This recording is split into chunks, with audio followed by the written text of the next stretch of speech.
from 1982 to 2006, John Chaney, he was leading the Temple Owls, and under his guidance, the Owls, they were one of the better college basketball programs. For this video, I want to take a look at the Hall of Fame career of John Chaney, who I think was a great college basketball coach.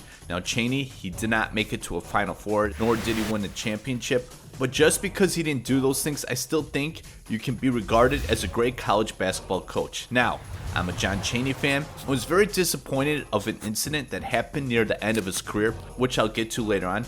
So before I start looking at his career, some items I want to mention is that John Chaney is so much associated with the 2-3 matchup zone. Now to briefly explain what the 2-3 matchup zone is, I'll start off by saying that typically people may associate playing a zone defense as a more finesse style of playing D rather than playing man-to-man.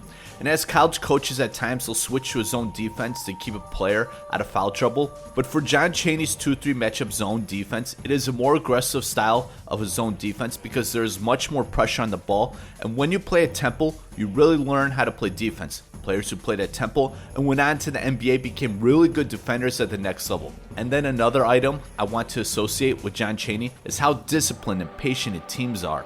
It amazes me how well Chaney teaches his point guards to not turn the ball over, control the tempo, and they never get rattled. The game slows down so much for Chaney's point guards as they're always in control. And then I have to say it again, it really amazes me how well John Chaney teaches that.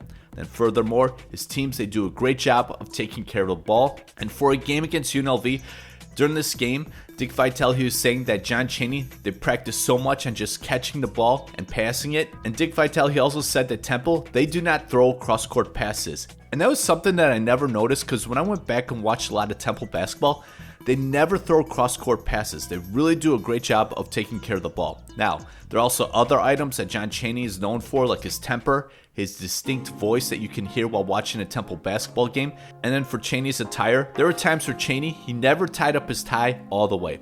So to start, Chaney, he became the head coach of the Temple Owls beginning with the 82-83 season.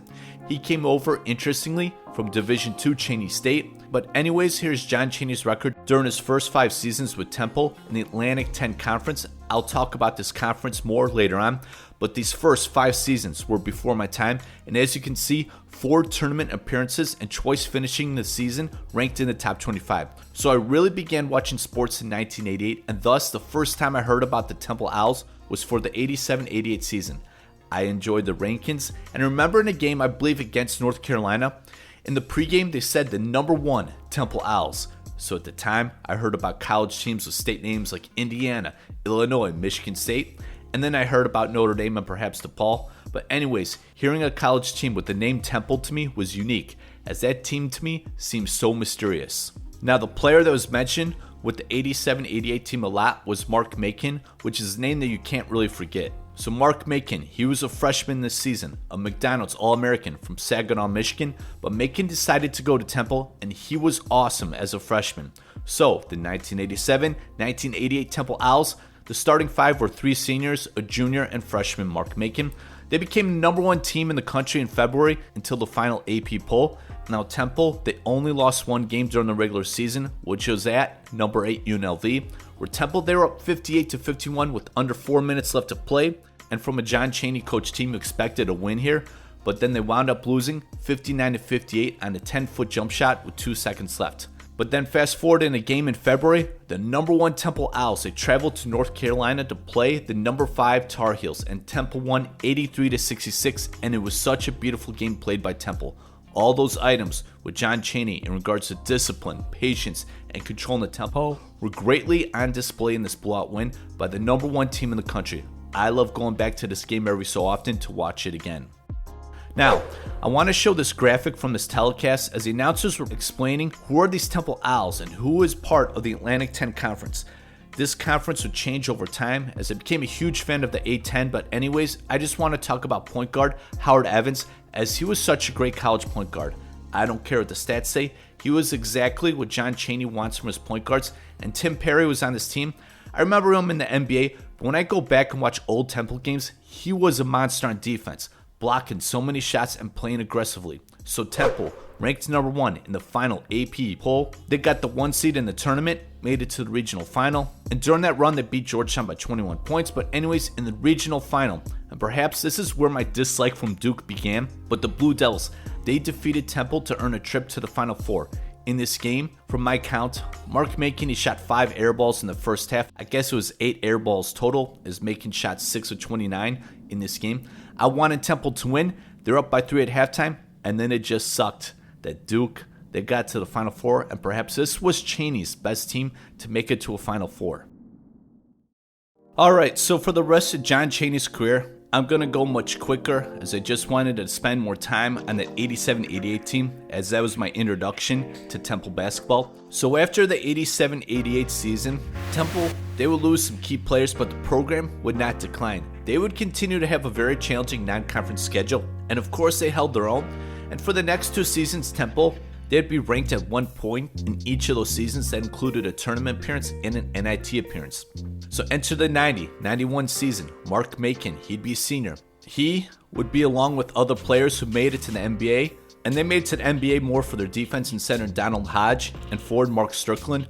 Both were juniors here, and then Temple, they had a really solid point guard in Vic Karstarfin and some size and scoring in Mick Kilgore, who started 124 games during his Temple career. So with this season, Temple, they made it to the NCAA Tournament, became a 10 seed, made it to the regional final against the top seed North Carolina. The Tar Heels had so much size, scoring, and shooting. This game would be played at East Rutherford, New Jersey. Now, this was also the same place where Temple made the previous regional final, in the game that they lost to Duke, and where Mark Macon, he had a disastrous game.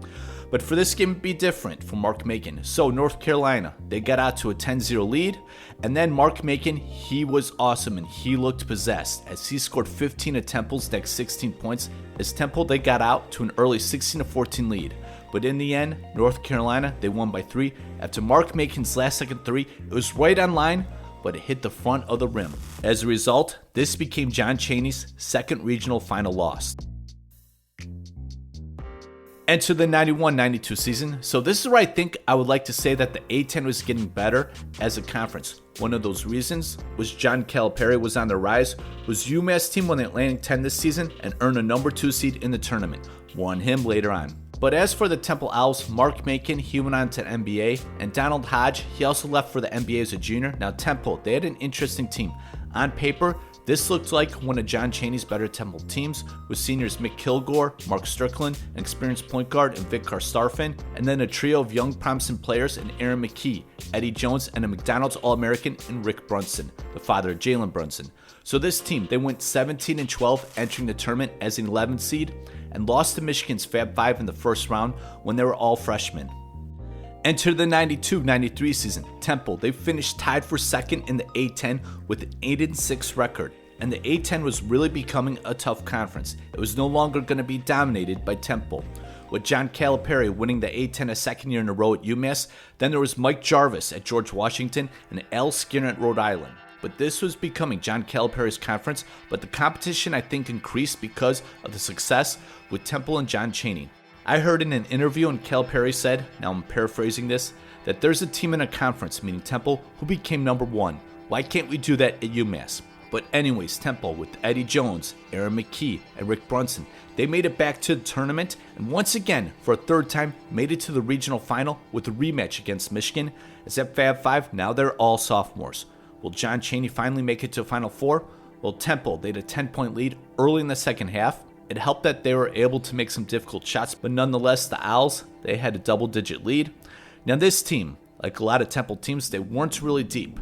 This Temple team mostly played 6 players. Their big man got in foul trouble early, and Chris Webber, let me just say, he was just way too much as Michigan wound up winning and going to the Final Four. Now on to the 93-94 team with seniors Eddie Jones, Aaron McKie, and junior Rick Brunson. Preseason ranked 8th, they got as high as number 4 in the polls, but UMass was still the team to beat in the Atlantic 10. In February, in a battle of top 13 teams, Temple lost to UMass on the road by a point. Now what happened afterward was crazy, as I remember seeing it on a newscast and didn't really get an explanation, just saw the craziness. So, John Calipari, he was doing his post-game press conference, and out of nowhere came John Chaney. So after that Temple loss, during the game, John Calipari, he was riding the referees throughout the game, and after the highly contested game, Chaney was not happy that Calipari had a meeting with the referee after the game. Now these two, they also had an altercation in 1990 that I had no idea about, but supposedly what was happening, Chaney, he was inquiring about a shot clock issue. Calipari came in to kind of butt in, and Chaney was not too happy about that. But anyways, the Atlantic 10, it used to be John Chaney's conference, and then there was this new young coach who came in, and then it became Calipari and UMass being on top of the A10. But for the Temple Owls, for the 93-94 season, this was perhaps John Chaney's best semblance of offensive talent on the perimeter, as they finished ranked 12th in the final poll and they earned a 4 seed in the NCAA Tournament, but they lost to Indiana in the second round. Now for the 94-95 season, Temple, they lost Eddie Jones and Aaron McKie to the NBA. Temple finished second in the A10 and made it back to the NCAA Tournament, but as a 10 seed, but lost to Cincinnati in the first round. So for the 95-96 season, the Atlantic 10, they went through some drastic changes, losing Rutgers and West Virginia, but adding 5 new teams. And overall, the A10, it quickly became one of the better conferences in college basketball. And I have to say once again, a lot of it has to do with the success of Temple with John Chaney. So right now, I just want to show Temple's records starting with the 95-96 season through 1998, as I'm kind of leading up to something greater. But as you can see, Temple's records during this time, John Chaney guided the Temple Owls to the tournament in each of those seasons, but wasn't able to make it to the Sweet 16. However, a lot of well-regarded recruits were coming in, along with some players who were developing to be extremely solid college basketball players.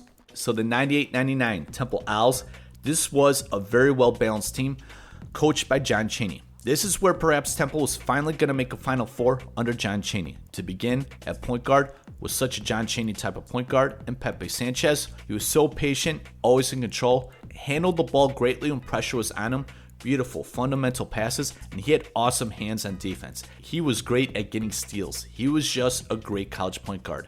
Temple also had a McDonald's All-American, Mark Karcher, who was such a smooth scorer, and was that wing or perimeter scorer who can get his own shot off. And for the most part, that's what Temple needed throughout the John Chaney years. Furthermore, Temple did size with another McDonald's All-American in Kevin Lyde at 6'10", and he was a load down low. And I also want to mention that Temple, they had another 6'10" player in Lamont Barnes. And the Owls, they had a couple of talented wing players that I liked in Rasheed Brokenborough and Quincy Wadley. In addition, there's Lynn Greer, which I'll talk about more later on.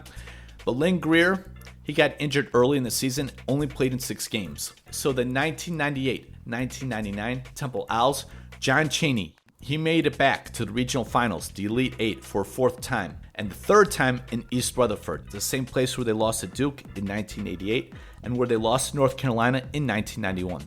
So, is this a Temple team to finally get it to the Final Four? Well, the problem is that Temple, they went up against the machine in the Duke Blue Devils. They were just in the wrong bracket, as this Duke team was so incredibly good. Duke was outstanding. And I just have to say, in the first half, Temple, I didn't think they played bad. They had deficit at halftime. I think Duke, they made 6 of their first 7 3-pointers, but in the second half, it was all Duke. And thus Temple, their 4th trip to the regional final, but no Final Four.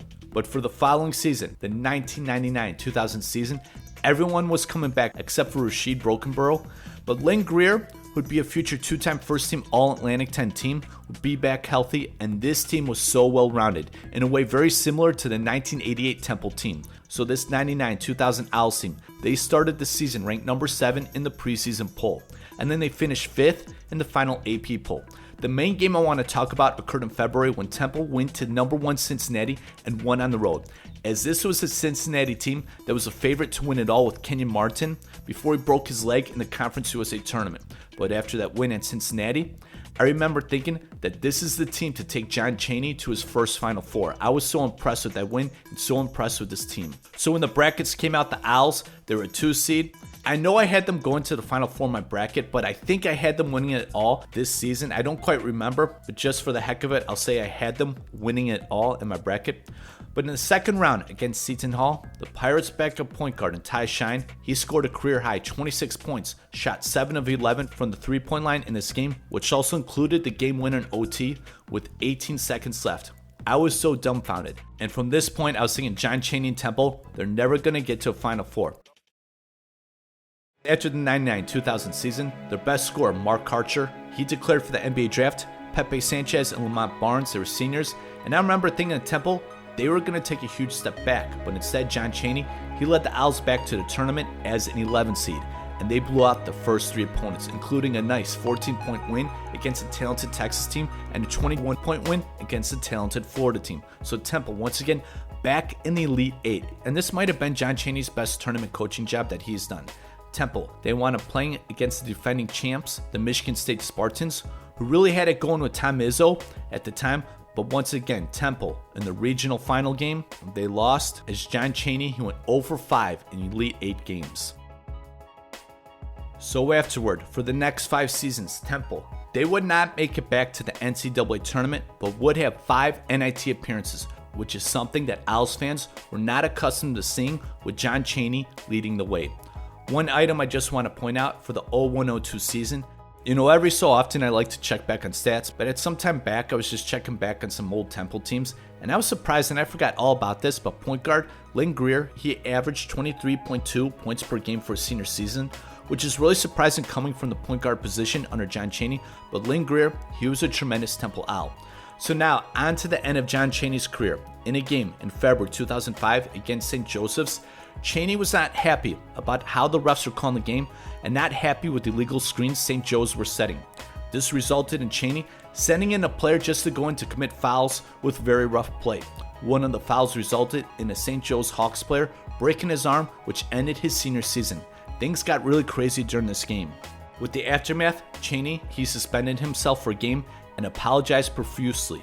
But in reality, Chaney, he was suspended for 3 games, which was the rest of the regular season. Then with the conclusion of the 05-06 season, Chaney would retire. Now this was the third major incident where John Chaney really lost his cool. Now the first one I didn't mention, it happened in 1984.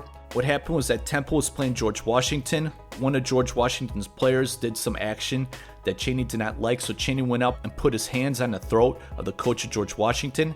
And then there was the Calipari incidents I've mentioned, and then there was this incident with a St. Joe's player. And like I said, I'm a huge fan of John Chaney, but really disappointed with this incident that happened against St. Joseph's. So, with the conclusion of the 2005-2006 season, Chaney, he would retire. I have to say it again, John Chaney I thought was a great coach. He was known as a great teacher, disciplinarian, and someone that was seen as having a really huge impact on young men. And then there was his temper, which may have overshadowed how great of a job Chaney did at Temple. John Chaney, he would be inducted into the Naismith Memorial Basketball Hall of Fame. Then in 2021, John Chaney would sadly pass away at the age of 89. So what are your thoughts about the Hall of Fame coach and the Temple program? Thank you so much for watching this video. If interested, there's a link below to support this channel with Patreon. Thank you once again for all the support. Thank you so much.